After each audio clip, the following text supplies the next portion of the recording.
Russell viper তো প্রতি ঘরে ঘরে ঢুকছে। কেডা জানে ঘোষণা দিছে দৌড়ে দিতে 50,000 টাকা দিব।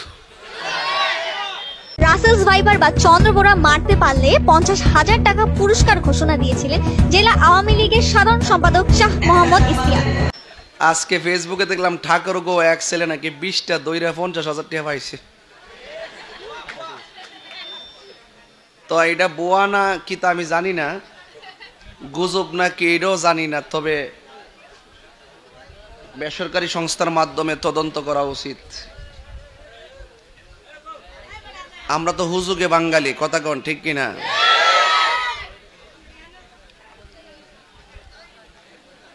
প্রতি ঘরে ঘরে নাসিরনগরের প্রতি ঘরে ঘরে রাসেল ভাইপার আছে না নাই?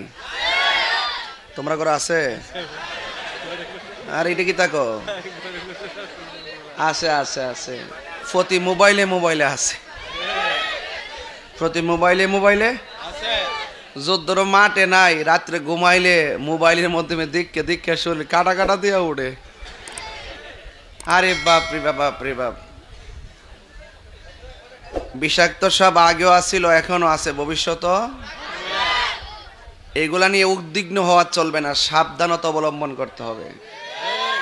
যদি কাউকে কোনো বিষাক্ত সাপ দংশন করে তাড়াতাড়ি উপজেলা স্বাস্থ্য কমপ্লেক্স অথবা জেলা সদর হসপিটালে আপনাকে তাড়াতাড়ি নিয়ে যেতে হবে। উজাবাইদ দানা আইনা সময় নষ্ট করা যাবে। এগুলার ভ্যাকসিন আছে, ওষুধ আছে, এই জন্য আপনারা মানে ভয় পাবেন না।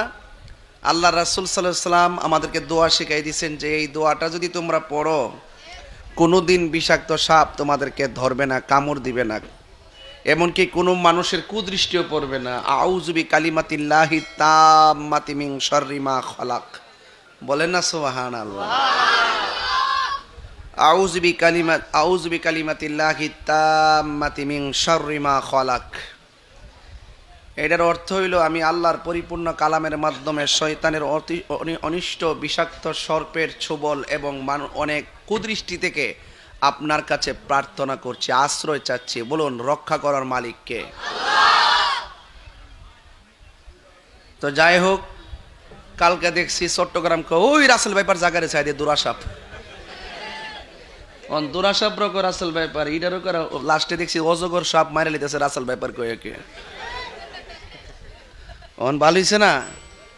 তো যাই হোক, বর্ষার সিজনে সাপ, কিছু জংলার সাপ বাড়ির ভিতরে ঢুকে, ও দেখে কাঁপতাছে। কাঁপাকাঁপি বন্ধ কর পাগলা, আগে দোয়া কন। আউযু বিকালিমাতিল্লাহি তাম্মাতি মিন শাররি মা, রক্ষা করার মালিক কে? আরো যে রক্ষা করার মালিক কে? ঘরে ঘরে রাসেল ভাইপার কিসের ভিতরে? মোবাইলের ভিতরে। ঠিক আছে তো?